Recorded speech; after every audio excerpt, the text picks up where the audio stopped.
Welcome to the Insider's Insight podcast, where we share with you the thoughts of the individuals who are working for projects that are changing the world. Welcome to the Insider's Insight. This is the second episode. Today we have another developer from ENS. We have Leon, who, Hello. Like Jeff before, you may recognize his voice because he has been on a number of the Chuan podcasts, and he's also the co-host of the Island series too. So, like we start off with every podcast, maybe Lee, you can tell us about your journey in crypto, how you got started with ENS, and maybe you can also maybe just briefly describe what ENS is. You don't need to go into too much details because Jeff already did that, but maybe just a recap would be good. Okay, you might need to remind me about some of those points. Okay, so I first got involved around 2016, pretty much through Jeff. Jeff told me about Ethereum, but actually, I think I also saw do you know BBC Click? It's like a BBC technology show, and so yes, I think so. Yeah, so they were covering it. Yeah, like it used to just come on TV randomly. But they were covering the Ethereum ICO, I think. And they were talking about how the technology has the potential to cut out the middlemen in a lot of situations. So, for example, if you wanted to get a mortgage, if everything sort of played out, your mortgage could just be mediated by a smart contract. And, you know, a lot of the sort of people who get in the way between people and their money, in a sense, or yeah, well, you know what I'm trying to say. That would all be automated away by smart contracts. And so I thought that was really cool. And then Jeff happened to get involved around the same time. So I was like, okay, I'll put a bit of money in. But I was pretty much a very newbie investor. I didn't know it. I didn't know how long, you know, I should put money in for, or like what kind of returns to expect. So I had put a little bit of money in, and I'd let it sit there for around 5 or 6 months, and nothing was really happening. And 5 or 6 months isn't a long time in investment, but for me, I was like, well, this isn't doing anything. So I'm just going to like take it out, because I needed to buy a plane ticket. And I did that. I didn't actually need it for the plane ticket, but I decided not to reinvest into Ethereum. And then a few months later, the first huge pump, the first bull run for Ethereum, I think that was 2017, happened. And I was like, okay, so I missed that. But then I just, which was pretty annoying. And I decided to go back in. And then the DAO hack happened. And another thing I liked about Ethereum was the promise that code was going to be law. And so whatever happens on the blockchain is immutable. We're not going to erase any of the history. We're not going to muddle with the history. It's just going to be the code is law. Whatever happens, happens. And that's not what happened with the DAO hack. The fork happened.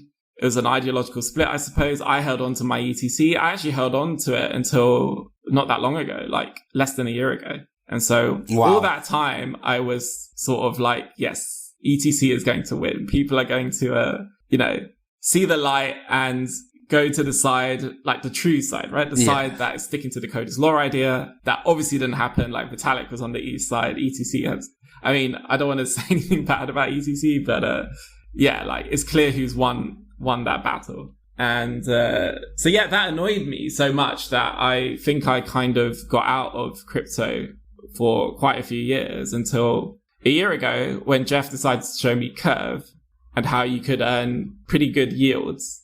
And for me, that was the first time I saw Ethereum delivering on the original vision, that the way I first heard about it, about like replacing mortgage brokers. This was actually, letting people do some financial transactions and earn interest on their money on chain, right? And so I was like, okay, now Ethereum has matured enough where it's actually doing something. And so I put quite a significant portion of my net worth at the time into Ethereum, and I was kind of like back into it from that point onwards. What kind of prompted you to put in such a large amount?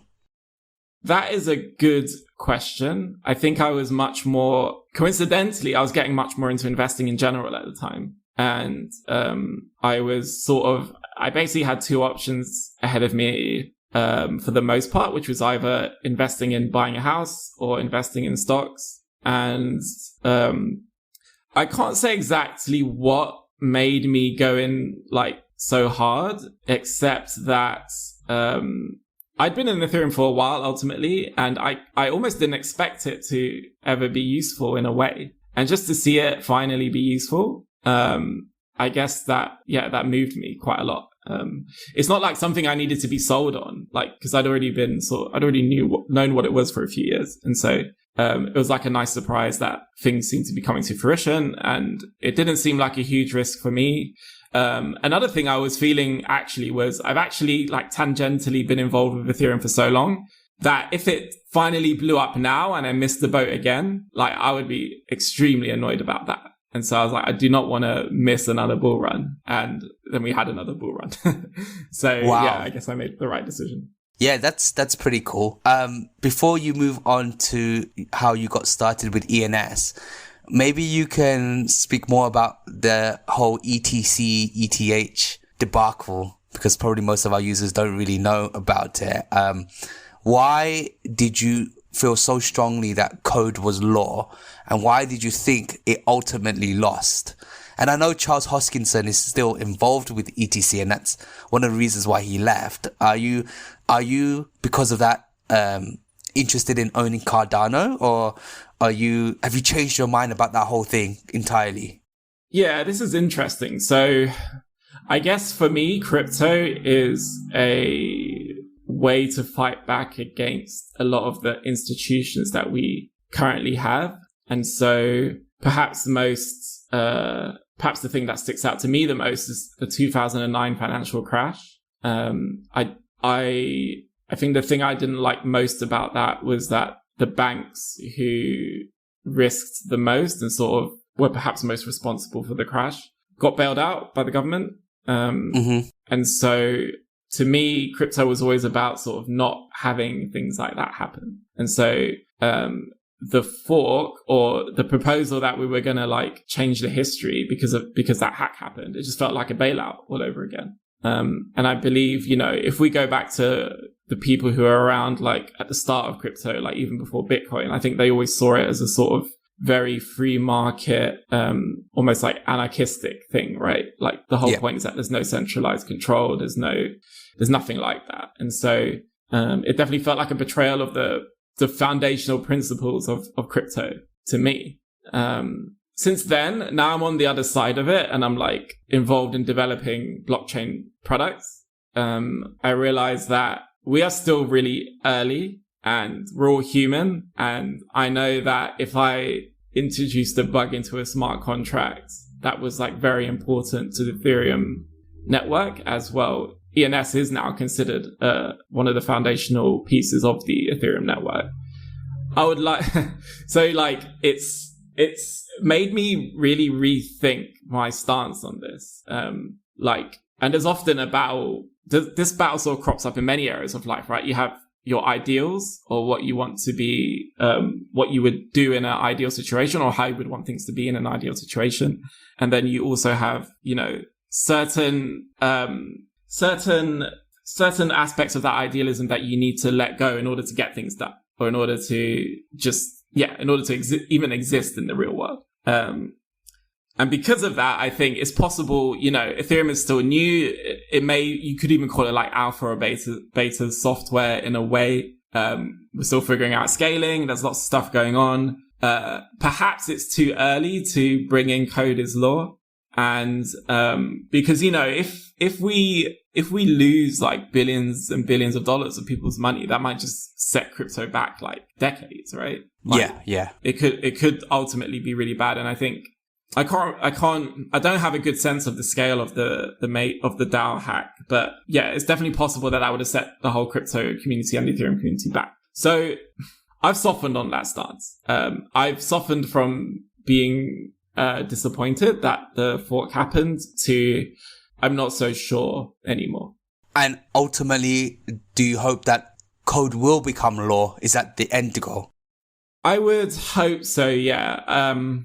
I think so, yeah. I think eventually, I think a lot of things need to happen.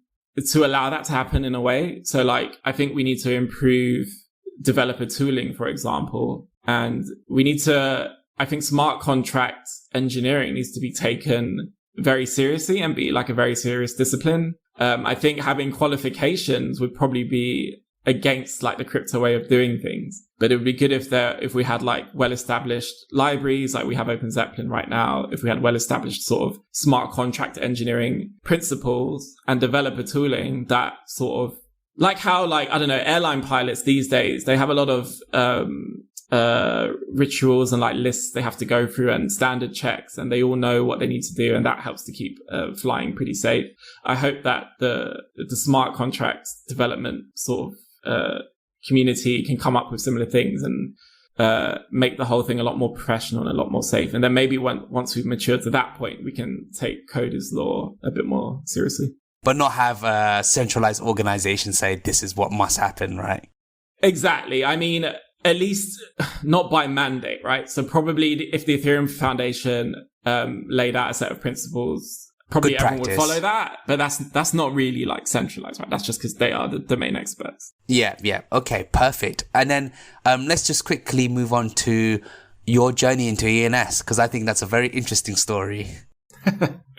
Yeah, it's all happened pretty quickly. So from what I understand, I was far from being the first choice. I think it was maybe it's quite difficult to hire from within the crypto industry because there's just such a shortage of engineers. But I got recommended by Jeff, and it's kind of funny because when Jeff first joined, he was sort of debating whether he should join or not because the money ENS was offering him at the time was quite below what he could ordinarily get. And I think I was one of the people who was kind of telling him, you know, it would be good for you to do, like, you're obviously interested in Ethereum, so you should go and do that. And then all these years later, he ends up recommending me for a role in ENS. And I originally wanted to join because I wanted to sort of get into smart contract development, but I still haven't done any smart contract development. But yeah, I mean, I had an interview with Nick and yeah, joined. I mean, it's quite crazy how things come full circle. Sorry? It's quite crazy how things come full circle. It is, yeah. Yeah, life can be pretty strange sometimes. Lee, give me a second. I will cut this out, but is my microphone working? I mean, I think you're a bit quiet, but it's working, yeah. Okay, I gotcha. Okay, I can see it. Yeah. Let me just put this here so I can see the volumes. Oh, it's much louder. So maybe we move on to the topic that we wanted to discuss about, which is how we can get people who are into Web 2 and boomers to see that the light is crypto. Maybe you can start the conversation, Lee. How can we do that? How to onboard non-Web 3 people from Web 2 people to boomers onto crypto. Yes. So I think the most obvious thing would be gas fees. And so even when I'm recommending to people or helping people to get involved into Web3, and even though I'd like ENS to be the first place that they get involved in, and sort of like, we want ENS to be their Web3 username, right? And so that's where I'd like to recommend people to go, but we can't simply because of gas fees, even though we only charge like $5 to set up your domain. And we don't charge after that. Everything else is gas fees. So like setting up all your records, setting your avatar, your profile picture, whatever you want. That's all gas fees. And so if you really wanted to get into that and set up all your records correctly, you're easily talking about hundreds of dollars, and that's just not going to fly for Web 2 people who are used to getting everything for absolutely free. And so the scaling and the gas fee issue is definitely the number one thing that we need to address in order to bring Web 2 people on board. Actually, before we go on to the details, maybe we just quickly define Web 3 and Web 2,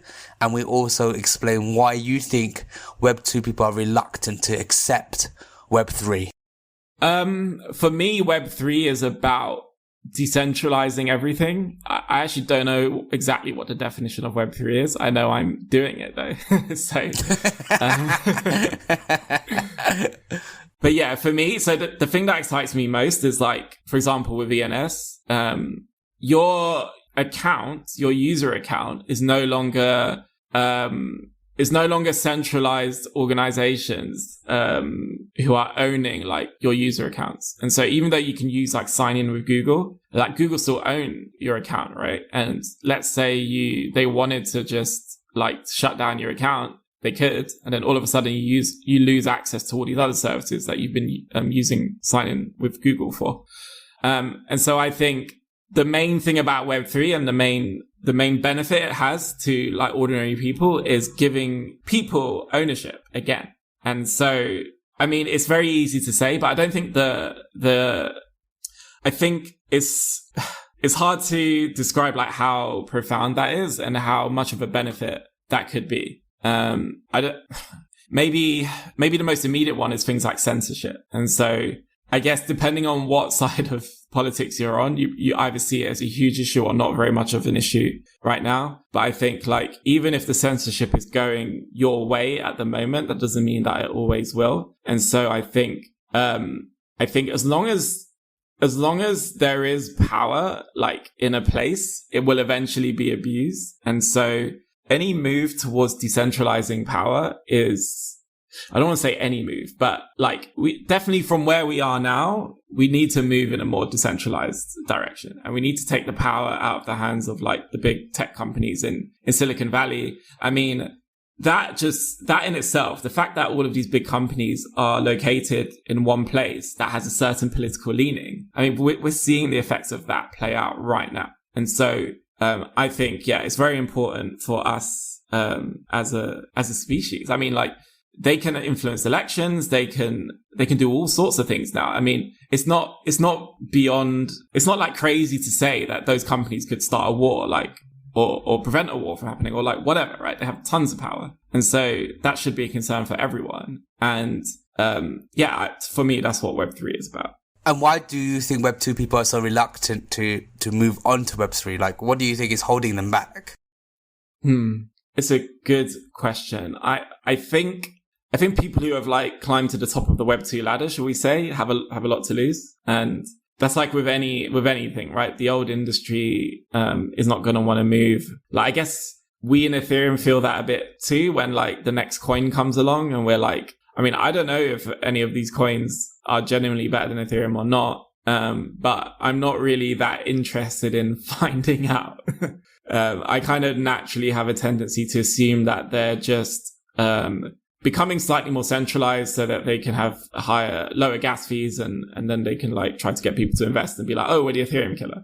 And if one coin, and that's what most of those coins are, to be honest, and if one coin did come along that actually had a genuine technological innovation, I'd probably miss it. So I think the thing with Web2 people is that they probably mostly see crypto as an investment thing and a speculative thing. And maybe because that's what gets most of the attention, they miss the actual real work and the real philosophy and the real use cases that definitely do exist.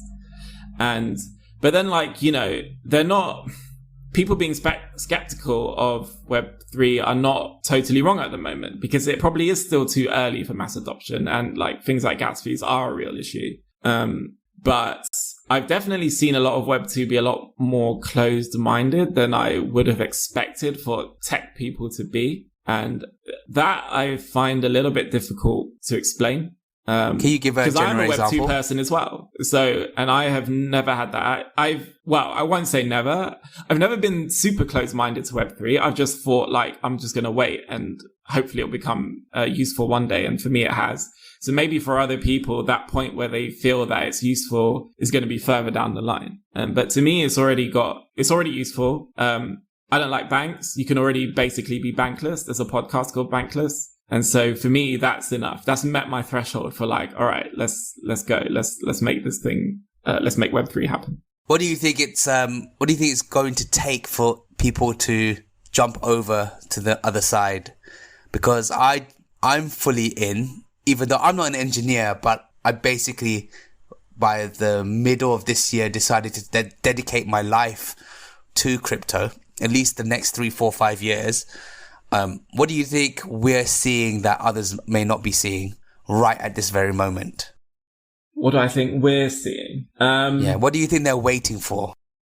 That is a good question. I think maybe they would want a way. So for example, I guess if you want to get involved right now, you'd probably have to go through like Coinbase or something like that. And that's an extra step. And then, like downloading MetaMask, I suppose ideally there wouldn't be anything like that. I don't think there's a way to get around. So like, for example, Brave has a wallet now, just integrated into the browser. So maybe something like that is quite helpful. I think we need to pretty much match like Web 2 user experience. I think Web 2 has ruined everyone's like attention spans and in a way like ruined everyone's attention span, but also like in a way done very well at like distilling things down to absolutely what is necessary.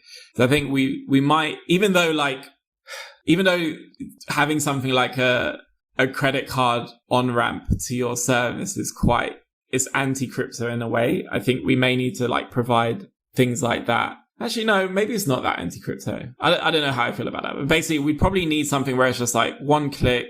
We set up your wallet for you, which is fundamentally difficult though, because like it's very important that the user understands that the implications of the seed phrase. Yeah.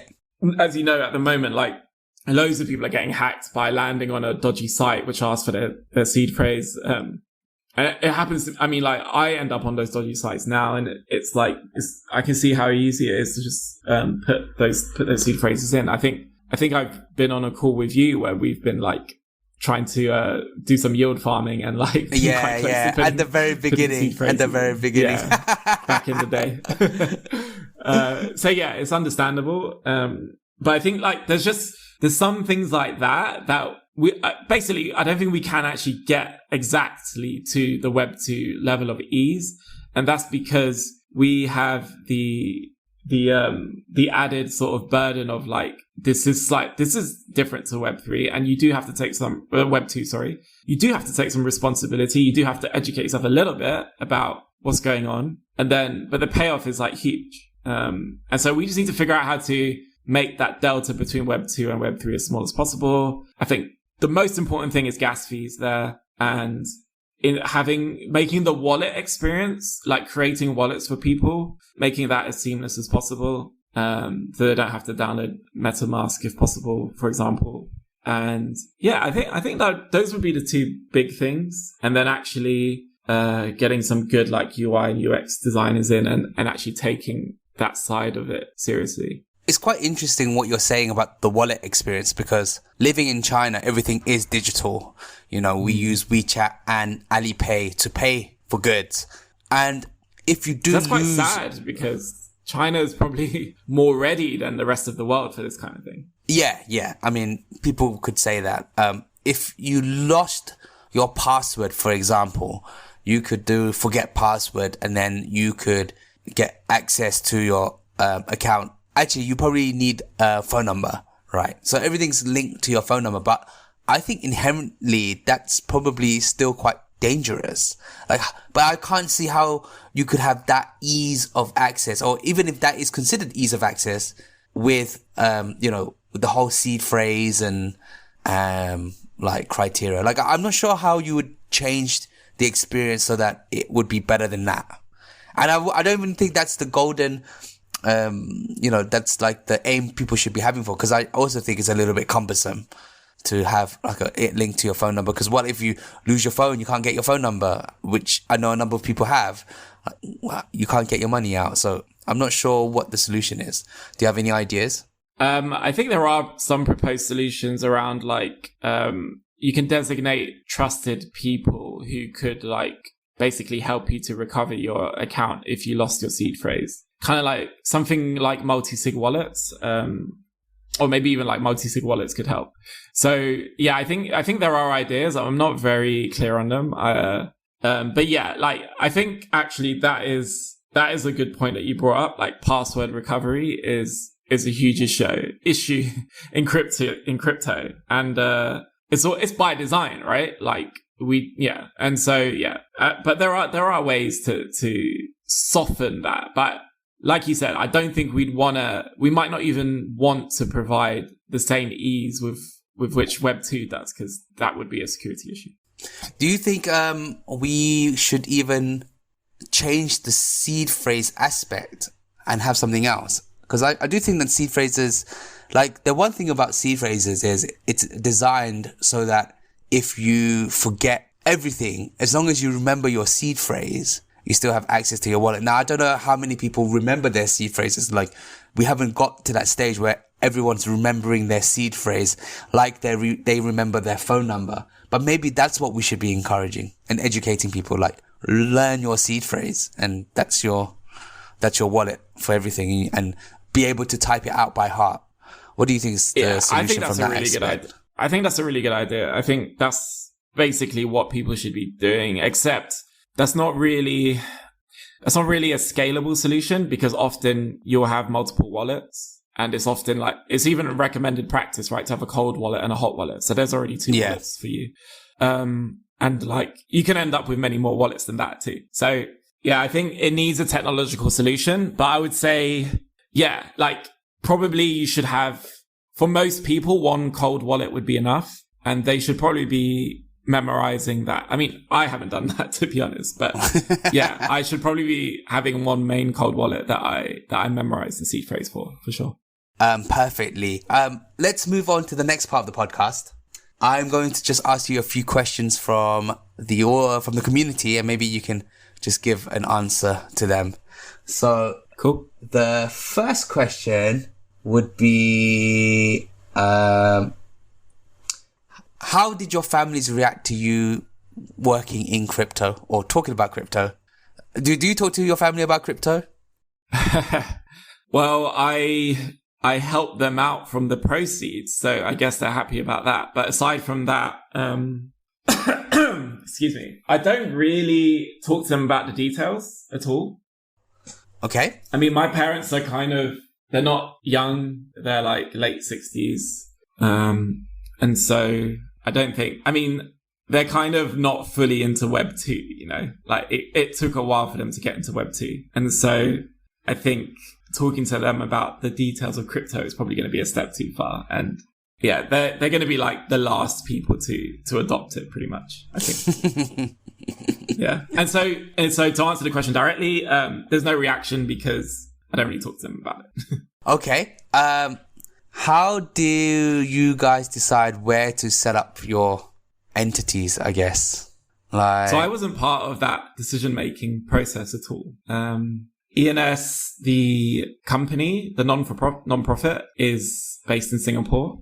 And I would presume that's because they're a bit more business-friendly with their tax policies. And I would say, yeah, like, if companies have the ability to, they should basically go where they're treated best, right? And so, yeah, that, I'm sure that was a big part of the decision-making process. And the last question, now that you're working for a DAO, how do you think, well, firstly, maybe you can give a brief insight on how it is structured. Like, do you have a leader, or is it completely flat? And how do you think you can prepare one for working into a DAO so that they can do their work more effectively or understand what their role should be like? Yeah, so the DAO the power is pretty much split 50-50 between current contributors and past contributors, and some allocation for future contributors to actual ENS, and then the users of ENS. And so in terms of the power structure, so actually right now, all of the core team's tokens are locked up, and the power over the DAO is 100% based on tokens. And so as a token holder, you can choose to delegate your voting power either to another address or to yourself. And so you could say, like, the person with the most delegated votes has the most power. And so the structure is just that. Like, if you want to give it a hierarchical structure, then you just go down the list of the people who have the most delegated votes, and that would be like the list of who has the most power. But what about working? That's it in terms of like organizational structure at the moment. I think we're going to organize work streams and have people that the DAO sort of hires or gives grants to in order to work on specific things and have specific outcomes in mind. And so we don't have that yet though, but I'm sure, that's definitely in the works. So all contributors will be paid via this grant. Is that how it would work? Well, yeah, so the DAO would have to vote on it. The DAO would have to vote on the specifics. And so, I mean, that's what's cool about the DAO. That's what's cool about getting involved now, is that like all the basic decisions are like kind of like being made. And so, yeah, it's pretty much like direct democracy, or like having referendums for everything. Is that going to change the way you work at ENS when you transition to that? Not for the moment. With the True Names Limited, which is the company that our nonprofit, has quite a big runway, and so we don't really need the DAO for anything. Like, as in order to continue our operations for the moment, we don't need the DAO. But eventually, we're probably going to need to ask the DAO for grants, just like everyone else. Oh, I see. So the grant would then go to your nonprofit. And then your nonprofit will then choose how to allocate it to whatever resources it needs to well, yeah, I think the working. work streams are going to be more that the funding for that is going to come from the DAO, and for us is mainly for like what we're doing, like the development of ENS itself. And so, like in theory, another company could come along and be in competition with us, I suppose. Like they could write their own manager and they could request funds from the DAO too. It's all very like sort of free and open.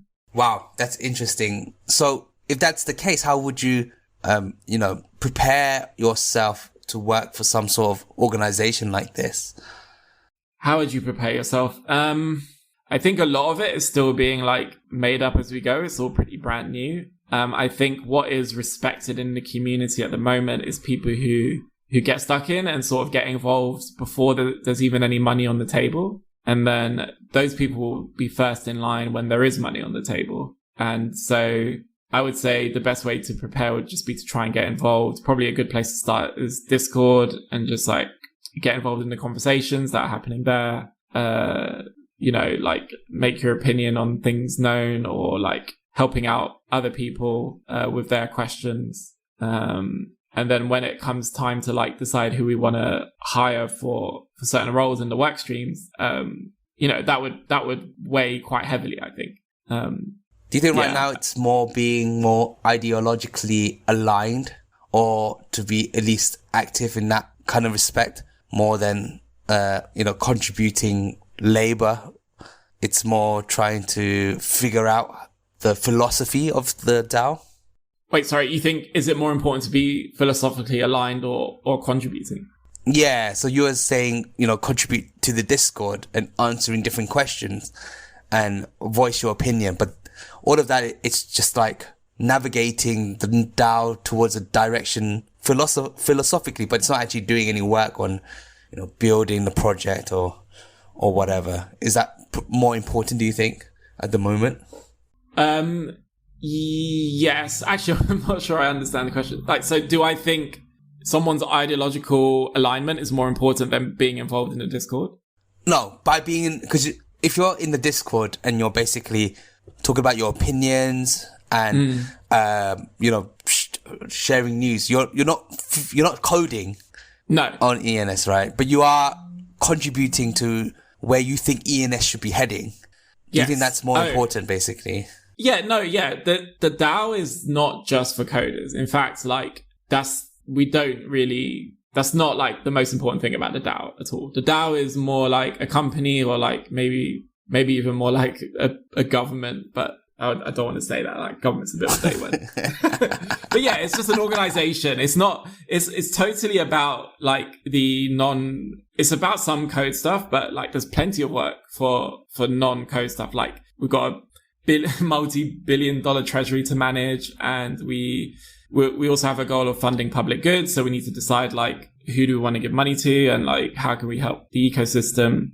And there's plenty of things to do. And so yeah, like those like soft skills and things to do with general like ideology and all that stuff is super important. Okay. Thank you so much, Lee, for being the second guest of the Insiders Insight podcast. I hope our audience learned more about your journey and about ENS. and we'll hopefully see you in future episodes. Bye, guys. All right. Thanks for having me. Bye.